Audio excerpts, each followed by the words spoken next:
ଆପଣଙ୍କ ପାଇଁ ଷଷ୍ଠ ଟ୍ରଫି ଜିତିବୁ। ଏମ୍ଆଇ ପ୍ରଶଂସକଙ୍କୁ ପ୍ରତିଶ୍ରୁତି ଦେଲେ ରୋହିତ ଶର୍ମା। ମୁମ୍ବାଇ ଇଣ୍ଡିଆନ୍ସ ମାର୍ଚ୍ଚ 29ରେ IPL 2026ରେ ନିଜର ଅଭିଯାନ ଆରମ୍ଭ କରିବ।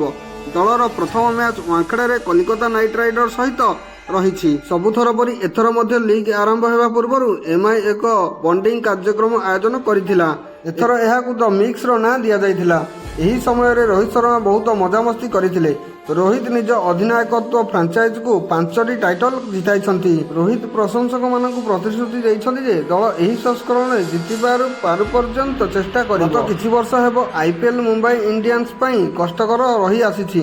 2020 ପର୍ଯ୍ୟନ୍ତ 5 ଥର ଚାମ୍ପିୟନ୍ସ ହୋଇଥିବା ଏମ୍ଆଇ ସେବେଠାରୁ ଆଉ ଫାଇନାଲରେ ପହଞ୍ଚି ପାରିନି। ହାର୍ଦ୍ଦିକ ପାଣ୍ଡ୍ୟା ଗତ 2 ବର୍ଷ ଧରି ମୁମ୍ବାଇ ଇଣ୍ଡିଆନ୍ସର ଅଧିନାୟକତ୍ୱ କରୁଛନ୍ତି।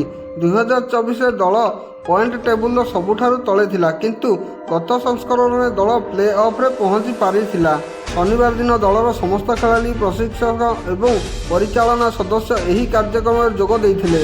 ଅଧିନାୟକ ହାର୍ଦ୍ଦିକ ପାଣ୍ଡ୍ୟା ତାଙ୍କ ପ୍ରେମିକା ମାହିକା ଶର୍ମାଙ୍କ ସହିତ ଆସିଥିଲେ ଏବଂ ରୋହିତ ଶର୍ମାଙ୍କୁ ତାଙ୍କ ଝିଅ ସହିତ ଦେଖିବାକୁ ମିଳିଥିଲା। ପ୍ରଶଂସକଙ୍କୁ ମଧ୍ୟ ଏହି କାର୍ଯ୍ୟକ୍ରମରେ ଯୋଗ ଦେବାର ସୁଯୋଗ ମିଳିଥିଲା। ଏହି ଅବସରରେ ରୋହିତ ଶର୍ମା ପ୍ରଶଂସକମାନଙ୍କୁ କହିଛନ୍ତି, ଆମ ଟିମ୍ ତୁମ ସମସ୍ତଙ୍କ ପାଇଁ ଷଷ୍ଠ ଥର ଟ୍ରଫି ଘରକୁ ଆଣିବା ପାଇଁ ଯଥାସମ୍ଭବ ଚେଷ୍ଟା କରିବ।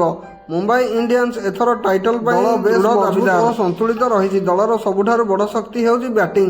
ରୋହିତଙ୍କ ସହିତ ଦଳରେ ତିଲକ ବର୍ମା, ସୂର୍ଯ୍ୟକୁମାର ଯାଦବ, ହାର୍ଦ୍ଦିକ ପାଣ୍ଡ୍ୟା, ରିୟାନ୍ ରିଗଲ୍ଟନ୍ ଏବଂ କ୍ୱିଣ୍ଟନ ଡିକକ୍ ଭଳି ବିଶ୍ୱସ୍ତରୀୟ ବ୍ୟାଟର ଅଛନ୍ତି।